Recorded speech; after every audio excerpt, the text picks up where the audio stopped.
10 things the rest of the world just doesn't get about England. England might seem familiar to outsiders. After all, it's a country that shares its language with much of the world, dominates global pop culture, and exports its football, music, and royalty far and wide. But step off the plane, and you'll quickly realise things are different here, very different. What looks ordinary to the English can be utterly baffling to everyone else. From tea obsessions to an unshakable queuing culture, these are the quirks, customs, and surprises that outsiders never see coming.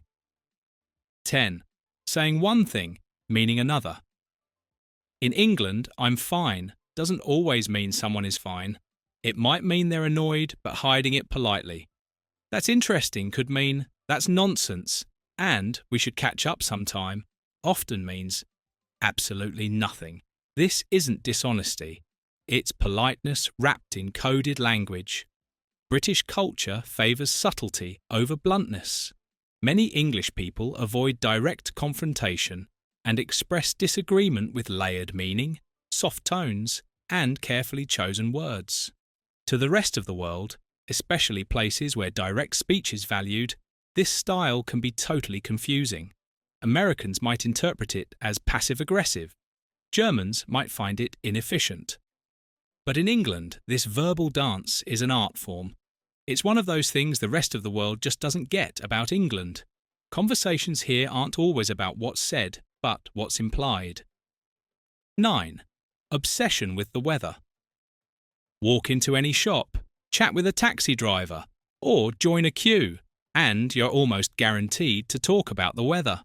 Not because anything dramatic is happening, but because it's the easiest way to open a conversation.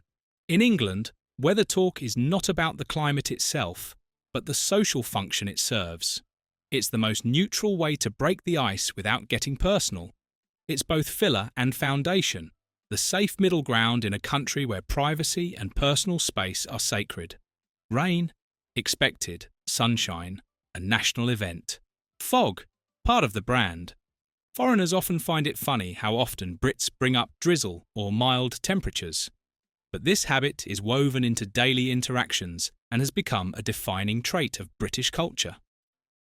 8. The sacred art of queuing. There's queuing, and then there's queuing in England. And yes, there's a difference. It's not just about standing in line. It's about doing it properly, silently, and with a deep sense of fairness. There's no cutting, no complaining, and certainly no chaos. Even if a queue is stretching around the block, English people will patiently wait their turn. To break the queue is to break the social contract. The importance placed on queuing surprises many foreigners. In some countries, lines are rough suggestions. But in England, queuing is a matter of principle, a subtle symbol of equality and respect. It's one of the defining quirks of England, and another item on the list of things the rest of the world just doesn't get about England. 7. Tea isn't just a drink, it's a ritual. Tea in England isn't just a beverage. It's the national remedy, ritual, and reason for sitting down. Whatever happens, the solution often starts with putting the kettle on. Someone stressed? Have a cup of tea. Cold? Warm up with tea. Just broke up. Tea will help. From the brand of tea, like PG Tips or Yorkshire tea, to whether the milk goes in before or after, a hot debate, the way tea is made matters. Some even judge your character based on your brewing skills. And while herbal teas and fancy blends exist, they're often viewed with suspicion by the traditional crowd.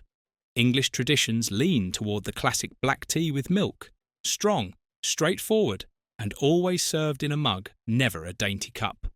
To visitors, the obsession may seem excessive, but tea isn't just refreshment, it's reassurance. 6. Pubs are a way of life.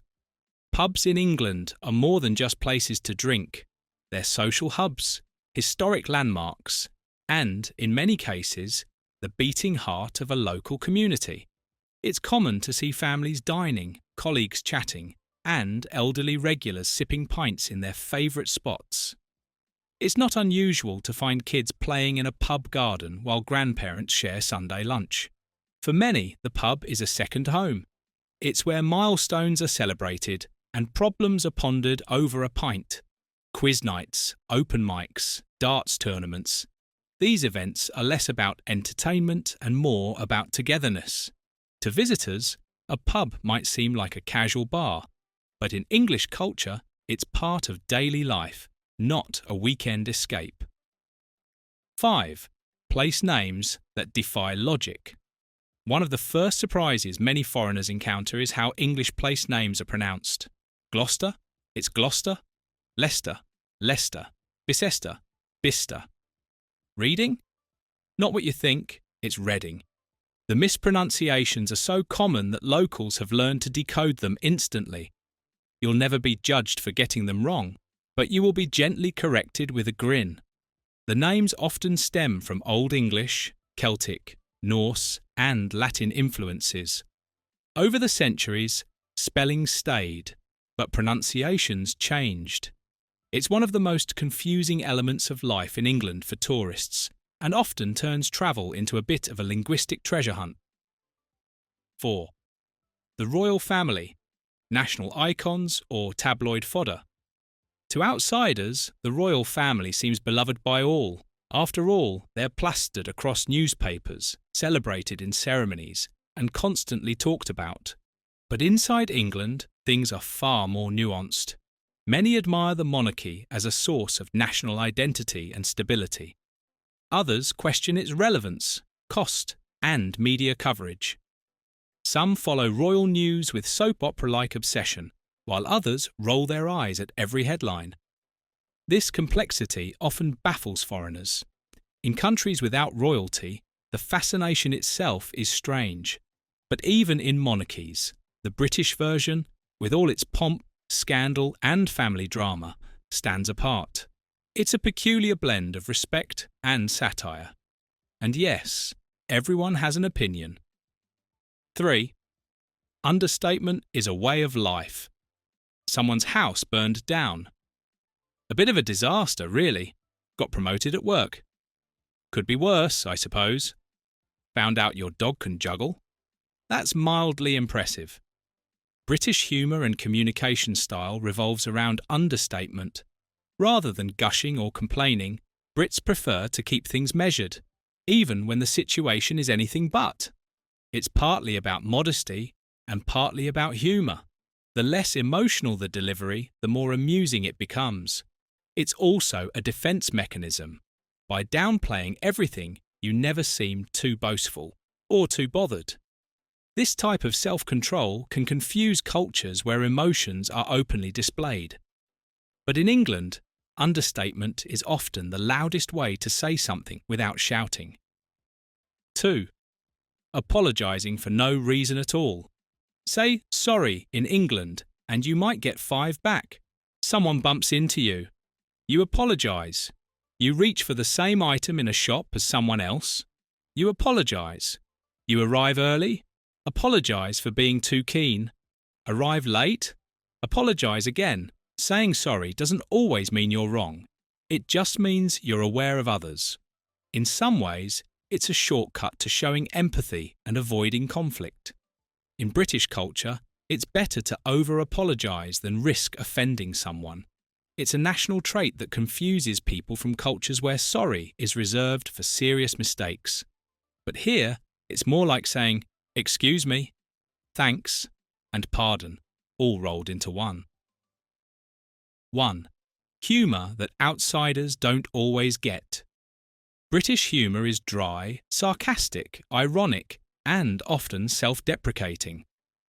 The jokes aren't always obvious, and sometimes they don't even sound like jokes at all. A typical English joke might involve pretending to be serious about something silly, or making yourself the punchline. There's rarely a laugh track or obvious cue. If someone mocks you playfully, it's probably a compliment. To non-Brits, this humour can come across as cold, confusing, or even rude. But it's a central part of daily life, from office banter to TV shows. If you don't get it, don't worry, it takes time. But once you do, you'll realise it's one of the most endearing parts of the culture. These 10 things the rest of the world just doesn't get about England reveal a country full of subtlety, tradition, and unexpected charm. From tea to talk, humour to heritage, England confuses outsiders, and proudly so. And that's exactly why it continues to fascinate the rest of the world. Thank you for watching this video.